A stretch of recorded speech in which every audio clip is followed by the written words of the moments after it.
আসসালামু আলাইকুম ওয়া রাহমাতুল্লাহি ওয়া বারাকাতুহু। আপনারা সবাই কেমন আছেন? জানি আপনারা সবাই ভালো আছেন এবং ভালো থাকবেন এই দোয়াই করি। আমিও ভালো আছি আলহামদুলিল্লাহ, আপনাদের দোয়া।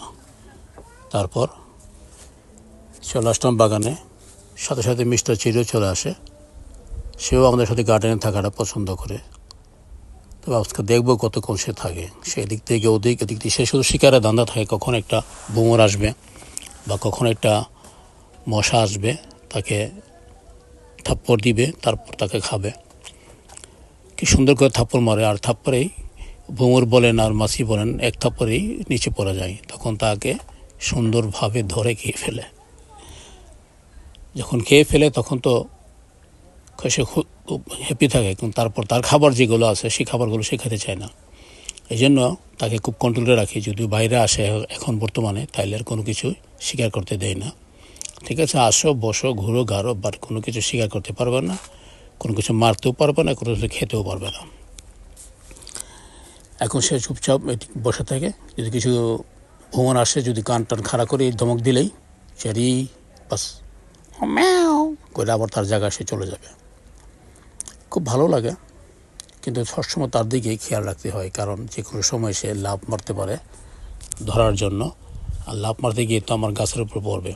দেখা গেলো আমার গাছের ঢালটা ভেঙে গেল, বা একটা কোনো সবজি ছিল সবজিটা ভেঙে গেল। সেই জন্য তাকে নজরে নজরে রাখি। ক্ষীরা গাছে আমার সাথে দিলে বেশ অনেক ক্ষীরা চলে আসছে। কিছু ক্ষীরা খেয়েও গেছি, মানে খেয়েও ফেলেছি। আর বেশ কিছু আছে, হয়তো বড় হলে তারপর আবার আস্তে আস্তে খাবো।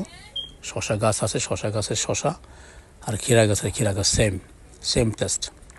আমরা যে শশাটা এখানে লাগিয়েছি আর কি, লম্বা শশাটা, হল্যান্ডের শশাটা, এটা আর আমাদের দেশের ক্ষীরা না, একটা সেম টেস্ট। একটা কচি ক্ষীরা যেমন, ঠিক এই শশাগুলো ঠিক এমন হয়। এটা হলো বোম্বাই আমুজ আমরা বলি, তাদেরকে কামরাঙ্গা মরিচ বলে থাকি আমরা। আর এখানে তারা কি বলে, এখানে একটা নাম আছে, কি যেন বলে, পুটকা মরিচ বলে। যাই হোক, এক এক দেশে এক এক নাম। মরিচটা সব দেশে আছে, বাংলাদেশে সব জায়গায় আছে, কিন্তু নাম বিভিন্ন জায়গায় বিভিন্ন নামে পরিচিত। ছিল আমার গার্ডেনের একটি পর্ব, দেখলেন তো বর্তমানে গার্ডেন কি হচ্ছে, কি অবস্থায় আছে। এখন তো কন্টিনিউ পাবেন গার্ডেনে, ছোটোখাটো হোক বড় হোক আকারে পাবেন ইনশাল্লাহ। যাই কিছু আছে সেগুলো নিয়েই দেখাবো।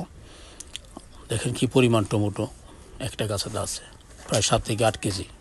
আরও তো আসবেই, গাছটা বড় যত হবে ততই ফুল আসবে, আর যতই ফুল আসবে ততই ফলও আসবে। মিস্টার চেরি খুব আরামে আছে, দেখেন।